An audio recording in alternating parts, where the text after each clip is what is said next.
கர்த்தருக்குள் அருமையான தேவஜனமே, போன வாரத்தில் எழும்பி பிரகாசி என்ற வார்த்தையை நாம் தியானித்தோம். நாம் எழும்பி கர்த்தருக்காய் பிரகாசிக்கிற நேரத்தில் கர்த்தர் கொடுத்த வாக்குத்தத்தங்கள் நம்முடைய வாழ்க்கையில் நிறைவேறும். கர்த்தர் உங்களோடு கூட இருப்பாராக, உங்களை ஆசீர்வாதமாக வைப்பாராக. உங்களுடைய அவசர உதவி ஜெபத்திற்கு எங்களுடைய ஜெப மையத்தில் உள்ள ஜெப வீரர்கள் உங்களுக்காக ஜெபிக்க காத்து கொண்டிருக்கிறார்கள். எங்களுடைய தொலைபேசி எண்களை நீங்கள் குறித்து வைத்துக் கொள்ளுங்கள். எப்பொழுதாவது உங்களுக்கு ஜெபிக்க வேண்டும் அல்லது ஆலோசனை வேண்டும் என்றால் தொடர்பு கொள்ளுங்கள். உங்களுக்காக ஜெபிக்கவும் ஆலோசனைகளை கூறவும் நாங்கள் காத்து கொண்டிருப்போம். கர்த்தர் உங்களை ஆசீர்வதிப்பாராக. உங்கள் கடிதங்களை எங்களுக்கு எழுதி அனுப்புங்கள். இமெயில் மூலமாக கூட நீர் எங்களை தொடர்பு கொள்ளலாம். SMS மூலமாக தொடர்பு கொள்ளலாம். நாங்கள் உங்களுக்காக ஜெபிப்போம். கர்த்தர் இந்த நிகழ்ச்சி சமாதான வேலை நிகழ்ச்சி நிச்சயமாக உங்களுக்கு ஆசீர்வாதமாக இருக்கும். தேவ சமாதானத்தை கர்த்தர் உங்களுக்கு கொடுப்பார். எப்பொழுது இந்த சமாதானம் வரும் என்றால், நீங்கள் கர்த்தருக்குள்ளாய் மகிழ்ந்து களி கூறும் பொழுது, எப்பொழுது கர்த்தருடைய வாக்குத்தத்தங்கள் உங்கள் வாழ்க்கையிலே நிறைவேறும் என்றால், நீங்கள் கர்த்தருக்காக எழும்பி பிரகாசிக்க வேண்டும். அதுதான் நாம் போன வாரத்தில் நாம் தியானித்தோம். எழும்பி பிரகாசிக்க வேண்டும். எந்த ஒரு சகோதரனும் சகோதரியும் விசுவாசியும் கர்த்தருக்குள்ளாக எழும்ப வேண்டும், பிரகாசிக்க வேண்டும். அப்பொழுதுதான் கர்த்தர் கொடுத்த வாக்குத்தத்தங்கள் தங்களுடைய வாழ்க்கையில நிறைவேறும். தூசியை விட்டு எழும்ப வேண்டும். உலகத்தின் பாவத்தை விட்டு எழும்ப வேண்டும். பாவ சுமையை தூக்கி எறிந்து போட்டு இயேசுவின் வெளிச்சத்தில் வரும் பொழுது கர்த்தர் நம்மை ஆசீர்வதிப்பார். கர்த்தருடைய மகிமை நம்மை உதிக்கும். இந்த உலகத்துல நாம் ஒப்பாகவும் வெளிச்சமாகவும் இருப்போம். அதுதான் நம்முடைய அழைப்பாய் காணப்படுகிறது. அருமையானவர்களே, வருகிற வெள்ளிக்கிழமை 19ஆம் தேதி நம்முடைய அக்னி ஸ்தம்பம் மாதந்தோறும் நடைபெறுகிற இரவு ஜெபம் நடைபெற இருக்கிறது. சென்னையில் உள்ள வெதரன் சாலை வெப்பரில் இருக்கிறது. நைட் இரவு 10 மணிலிருந்து காலை 2:30 மணி வரைக்கும் இந்த ஜெபங்கள் நடைபெறும். அநேக ஜெபங்களுக்காக, ஜெப விண்ணப்பங்களுக்காக நாங்கள் ஜெபித்து கொண்டு வருகிறோம். வாக்குத்தத்தமான செய்தியும் அந்த இரவு நேரத்தில் கர்த்தர் நமக்கு கொடுத்து கொண்டிருக்கின்றார். ஆகினாலே திரண்டு வாருங்கள். சத்துருவின் பிடி, பாவக்கட்டுகள், மரணக்கட்டுகள், வியாதிகள் நிறைந்த பிள்ளைகளை கொண்டு வாங்க. இந்த இரவு ஜெபம் உங்களுக்கு ஆசீர்வாதமாக இருக்கும். இதில் கலந்து கொண்டவர்கள் அநேக சாட்சிகளை சொல்லிக் கொண்டிருக்கிறார்கள். நீங்க கலந்து கொள்ளுங்க. கர்த்தர் நிச்சயமாய் ஆசீர்வதிப்பார். மாத்திரமல்ல, ஒவ்வொரு வெள்ளிக்கிழமையும் கடைசி வெள்ளிக்கிழமை தவிர ரேமா வேத பகுதி, ரேமா வேத பாடம் நடத்தி கொண்டு வருகின்றோம். இப்பொழுது சத்துருவின் தந்திரங்களை எதிர்த்து போராடுவது எப்படி என்று ஒரு வேத பகுதி குறித்து நாம் பல வாரங்களாக தியானித்துக் கொண்டு வருகின்றோம். நீங்க தொடர்ந்து வாங்க. அதே இடத்துல தான் இந்த கூட்டங்களும் நடைபெறுகிறது. மாத்திரமல்ல, வருகிற 26, 27, 28ஆம் தேதியிலே சமாதான பெருவிழா நம்முடைய வருடாதோறும் நடக்கிற கன்வென்ஷன் BKN AC ஹாலில் நடைபெறும். இதுவும் அதே சாலையில் தான் உள்ளது. நீங்கள் இதில் கலந்து கொண்டு கர்த்தருடைய ஆசீர்வாதத்தை பெற்றுக்கொள்ளுங்க. 26, 27, 28 பிப்ரவரி மாதம் கர்த்தர் உங்களை ஆசீர்வதிப்பாராக. அவருடைய கிருபை எப்பொழுது உங்களோடு கூட இருக்கும். ஏன் இந்த கன்வென்ஷன் கர்த்தருடைய மக்களை, கர்த்தருடைய ஜனங்களை மீண்டுமாக அவருடைய அன்புக்குள்ளாக நடத்துவதுதான் எங்களுடைய கடமையா இருக்கிறது, கர்த்தருடைய சித்தமா இருக்கிறது. ஒவ்வொரு கன்வென்ஷனிலும் கர்த்தர் தம்முடைய ஜனங்களை ஆயத்தப்படுத்துகிறார். கன்வென்ஷன் என்பது மீண்டுமாக அர்ப்பணித்தல். ஒவ்வொரு கன்வென்ஷனிலே கர்த்தர் ஜனங்களை மீண்டுமாக எழுப்புதலை கொடுத்து அவர்கள் மீண்டுமாய் பிரகாசிக்கும்படியாக கிருபை செய்வார். உங்களுக்குள்ளாக அப்படிப்பட்ட ஒரு எழுப்புதல் வேண்டும் என்றால், கர்த்தருடைய கிருபை உங்களுக்கு இருக்கும் வேண்டும் என்றால், கர்த்தர் உங்களுக்கு சுகத்தோடு பலத்தோடு வைத்திருக்க வேண்டும் என்றால், நீங்கள் இந்த 26, 27, 28ஆம் தேதியிலே நடைபெறுகிற சமாதான பெருவிழாவிலே கலந்து கொள்ளுங்கள். கர்த்தர் உங்களை அதிகமாய் ஆசீர்வதிப்பாராக. உங்களை நாங்கள் அன்புடன் வரவேற்கிறோம். கர்த்தருடைய கிருபை நம்மோடு கூட இருக்கும். இன்று கூட நாம் தியானிக்க போகிற வேத பகுதி ஏசாயா 26ஆம் அதிகாரம் 3ஆம் வசனம். ஏசாயா 26:3 இப்படியா நாம் வாசிக்கின்றோம். உம்மை உறுதியாய் பற்றி கொண்ட மனதையுடையவன் உம்மையே நம்பியிருக்கிறபடியா நீர் அவனை பூரண சமாதானத்துடன் காத்து கொள்வீர். கண்கள் முடி நாம் ஜெபிக்கலாமா? கர்த்தாவே, எங்களோடு பேசுங்க. உம்முடைய சத்தத்தை கேட்க நாங்கள் விரும்புகின்றோம். இந்த நிகழ்ச்சிகளை ஆசீர்வதிங்கப்பா. சமாதான வேலை நிகழ்ச்சி உம்முடைய பிள்ளைகளுக்கு, இந்த சென்னை பட்டணத்துக்கு மாத்திரமல்ல, இந்த உலகத்திற்கும் இந்த சமாதான வேலை நிகழ்ச்சி ஆசீர்வாதமா இருக்க கிருபை செய்தருளும். உம்முடைய வார்த்தை எங்கே இருக்கிறதோ அங்கே விடுதலை உண்டு. வார்த்தை கேட்கும் பொழுதே உம்முடைய ஜனங்கள் விடுதலை பெறுவார்களாக, சுகத்தை பெறுவார்களாக. எல்லா மரண போராட்டங்கள், சத்துருவின் கிரியைகள், பாவக்கட்டுகள், இச்சைகள் எல்லாம் முறிந்து போவதாக. கர்த்தருடைய கிருபை இருப்பதாக, கர்த்தருடைய ஆசீர்வாதம் இருப்பதாக. சுவாமி, உம்மை நோக்கி நாங்கள் பார்க்கிறோம். எங்களோடு பேசுங்க.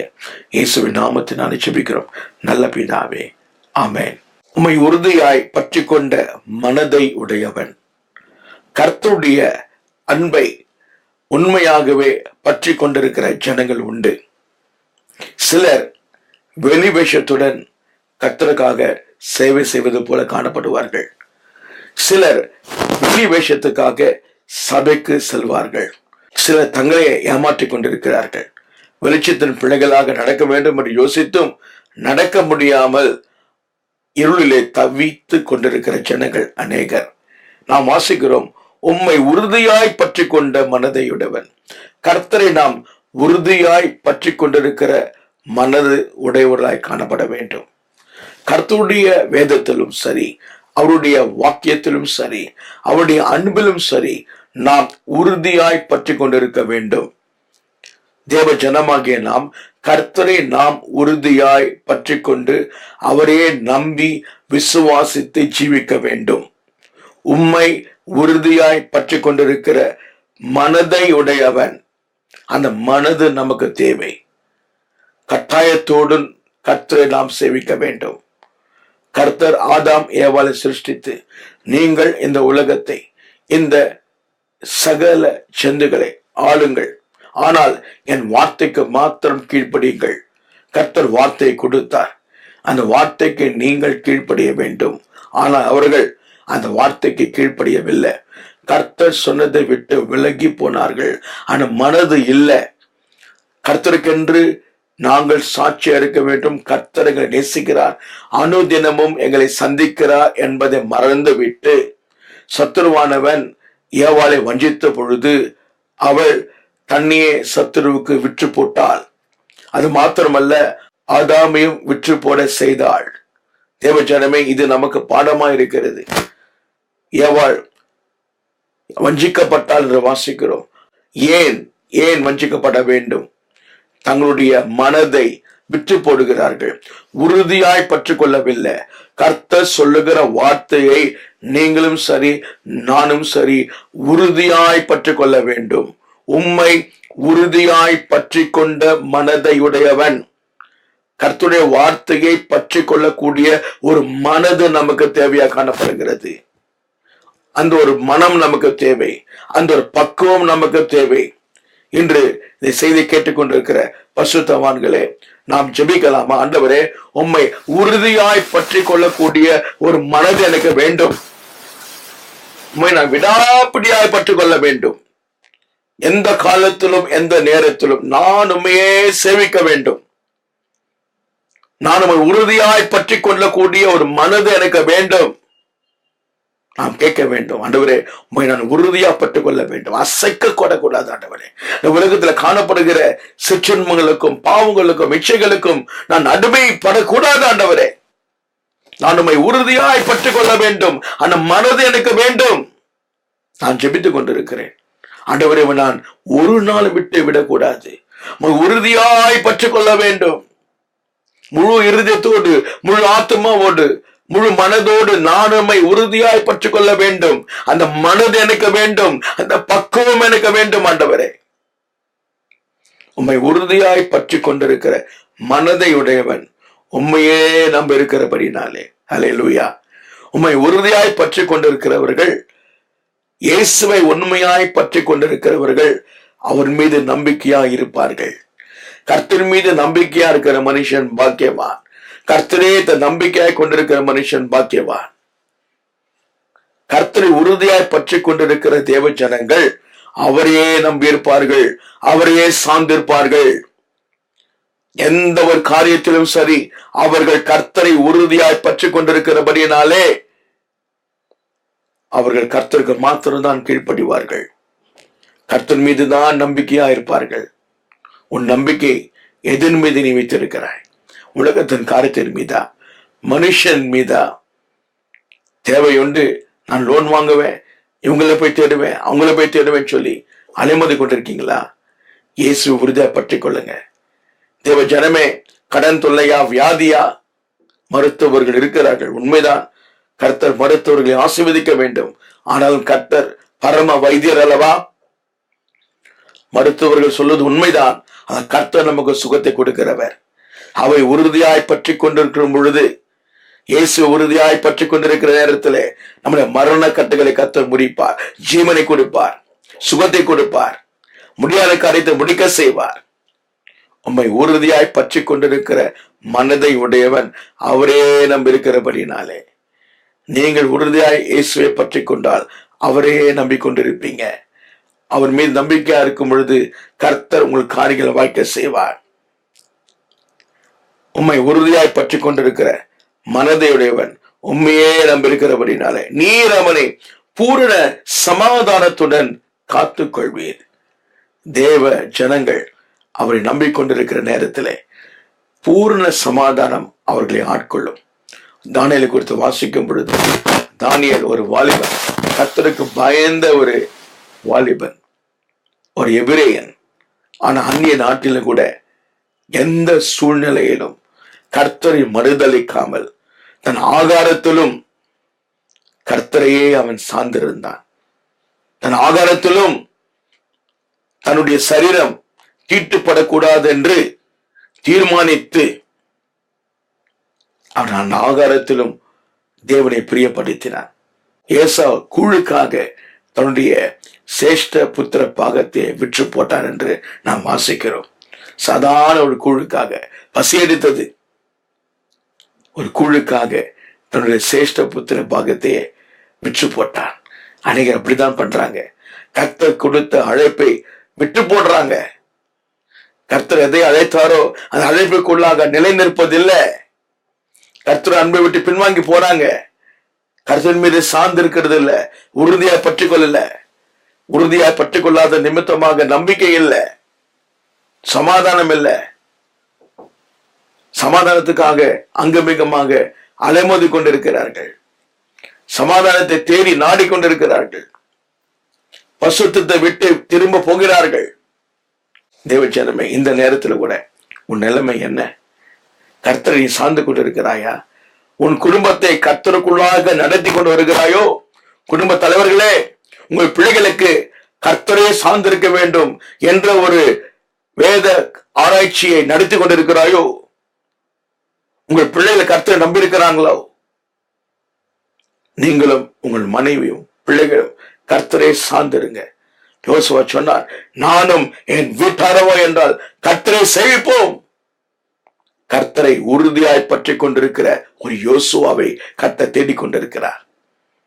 யோசுவா சொல்லுகிறான், நீங்கள் எப்படியா எனக்கு தெரியல, இஸ்ரவேல் ஜனங்களே, நானும் என் வீட்டாருமோ என்றால் கர்த்தரை சேவிப்போம். கர்த்தரை உறுதியாய் பற்றி கொண்டிருக்கிற ஒரு மனதை உடையவன் அவரே நம்பியிருக்கிறபடினாலே பூர்ண சமாதானத்துடன் யோசுவாவை கர்த்தர் பாதுகாத்துக் கொண்டு வந்தார். எத்தனையோ போராட்டங்கள், எத்தனையோ போர்கள், எல்லாவற்றிலும் யோசுவாவை கர்த்தர் ஜெயிக்க வைத்தார். தானியேலை குறித்து நாம் சொல்லிக்கொண்டே இருந்தேன் அல்லவா? நேபுகாத்நேச்சார் அநேக சொப்பனங்களை, நேபுகாத்நேச்சார் சொன்ன சொப்பனங்களை யாராலும் சொல்ல முடியல. ஒரே ஒரு தானியேல் கர்த்தரின் மீது அவன் சார்ந்திருந்தபடினாலே, கர்த்தரையே நம்பிக்கையாய் கொண்டிருந்த தானியேல், உறுதியாய் பற்றி கொண்டிருந்த தானியேல், கர்த்தரின் மீது நம்பிக்கையாய் கொண்டிருந்த தானியேல், அந்த சொப்பனத்துக்கு அவன் ஒரு விடுதலை கொடுத்தான். அந்த சொப்பனத்துக்கு அவன் அர்த்தத்தை கூறினான். எப்படி முடிந்தது? தேவ ஆவியானவர், பசுத்த ஆவியானவர் தானியேலுக்குள்ளாக இருந்தபடினாலே. ஏன் பசுத்த ஆவியானவர் தானியேலுக்குள்ள இருக்க வேண்டும்? தானியேல் கர்த்தரை நேசித்தான், உறுதியாய் பற்றி கொண்டான். கர்த்தரை உறுதியாய் பற்றி கொண்டிருக்கிற தானியேல் கர்த்தரையே சார்ந்திருந்தபடினாலே கர்த்தருடைய மகிமை அவன் மீது உதித்தது. கர்த்தருடைய வெளிச்சம் அவனுக்குள்ள இருந்தது. கர்த்தரையே நம்பிக்கையாய் கொண்டிருந்த தானியேலுக்கு கர்த்தர் கிருபையாய் இறங்கினார், சமாதானத்தை கொடுத்தார். அந்த நாட்டிலே எதிர்ப்புகள் வந்தது. யாரும் எந்த தெய்வத்தையும் வணங்கக்கூடாது.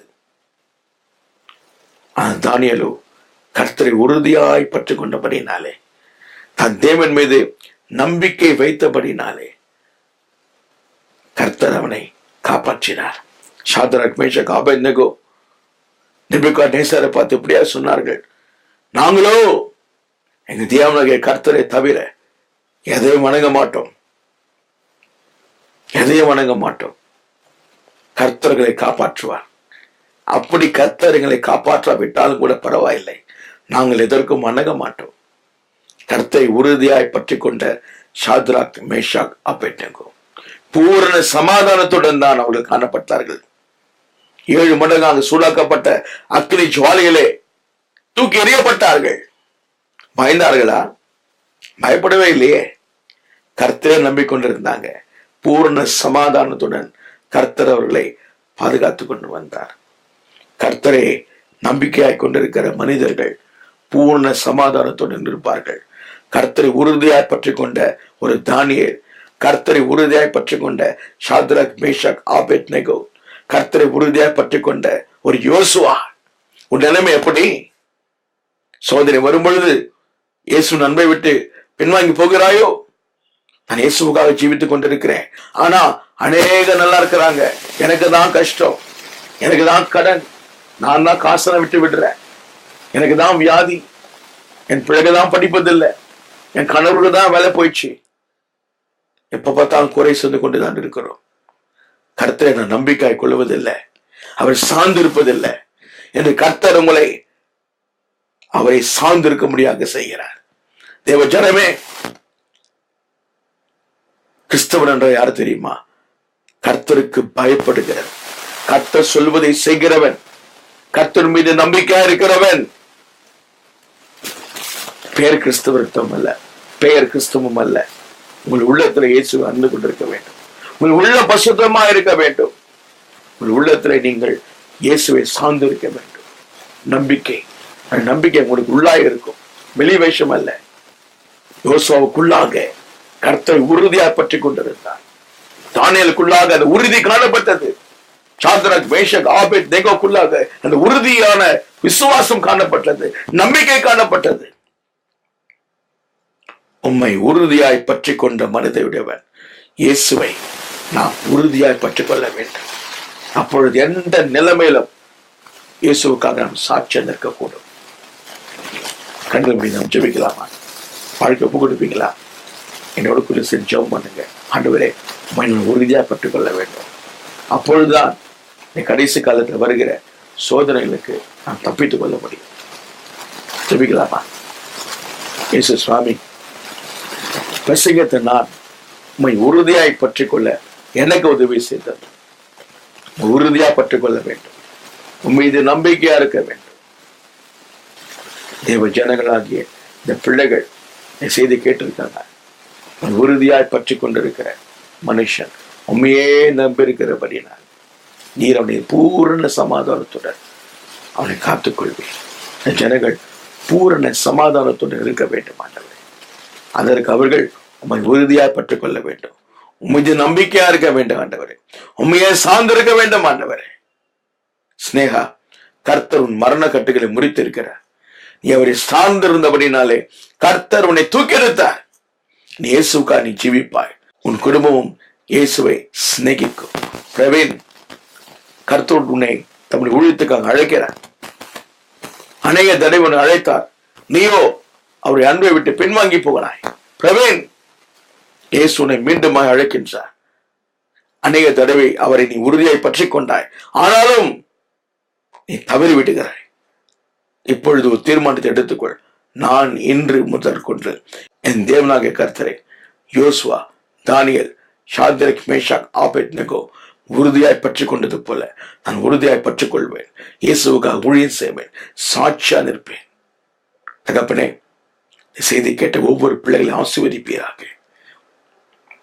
ஒவ்வொரு குடும்பங்களை ஆசீர்வதிப்பீராக. உம்மை உறுதியாய் பற்றிக்கொள்ள உதவி செய்தார்கள். எல்லா சத்துருவின் கிரியைகள், மரண போராட்டங்கள், வியாதிகள், நெருக்கடிகள் இயேசுவின் நாமத்தினாலே ஒவ்வொரு சேவனை கட்டுகளை கர்த்தர் எரித்து போடுவாராக. ஒவ்வொரு வியாதிகள் எரிந்து போ, ஒவ்வொரு பாவமான காரியம் எரிந்து போ இயேசுவின் நாமத்தினாலே. என் ஜனங்களுக்கு விடுதலை, தேவ ஜனங்களுக்கு விடுதலை. நிகழ்ச்சியை கேட்ட ஒவ்வொரு பிள்ளைகளுக்கும் விடுதலை இயேசுவின் நாமத்தினாலே. கர்த்தருடைய அபிஷேகம் உடைய பிள்ளைகளை நிரப்பிக் கொண்டிருப்பதை நான் உணர்கிறேன் ஆண்டவரே. பரிசுத்த ஆவியானவரின் அபிஷேகம் ஒவ்வொரு வீட்டிலும் நிரப்பப்படுவதை உணர்கிறேன். இந்த நேரத்தில் பிள்ளைகளுக்கு விடுதலை ஆண்டவரே, சமாதானம், சந்தோஷம் இயேசுவின் நாமத்தினாலே. பிள்ளைகளுடைய கட்டுகளை நான் முறிக்கிறேன். பாவ கட்டுகளும் அபிசுவாச கட்டுகள், மரண கட்டுகள் முறிந்து வருவதாக இயேசுவின் நாமத்தினாலே. ஆசீர்வாதமாக இருப்பார்களாக. ஜெபத்தை கேட்ட கிருபைக்காக நன்றி. சமாதான வேலை நிகழ்ச்சியை கர்த்தர் ஆசீர்வதித்த கிருபைக்காக நன்றி. இயேசுவின் மூலமாக ஜெபிக்கிறேன் நல்ல பிதாவே, ஆமென், ஆமென். கர்த்தர் உங்களை ஆசீர்வதிப்பாராக. இந்த நிகழ்ச்சி உங்களுக்கு ஆசீர்வாதமாக இருக்கும் என்பதிலே சந்தேகமில்லை. எங்களோடு தொடர்பு கொள்ளுங்கள். கர்த்தர் உங்களை ஆசீர்வதிப்பார். இந்த நிகழ்ச்சிக்காக உங்களுடைய உதவி தேவை எனக்கு. நீங்கள் இந்த நிகழ்ச்சியை ஸ்பான்சர் பண்ணுங்க. கர்த்தர் தொடர்ந்து அநேக நிகழ்ச்சிகளை இதே போல் ஒளிபரப்ப கர்த்தர் கிருபை செய்வாராக. உங்களுக்கு கர்த்தரின் ஆசீர்வாதம் உண்டாக்க கடவுள். மீண்டும் சந்திப்போம். கர்த்தர் உங்களோடு கூட இருப்பாராக. ஆமென்.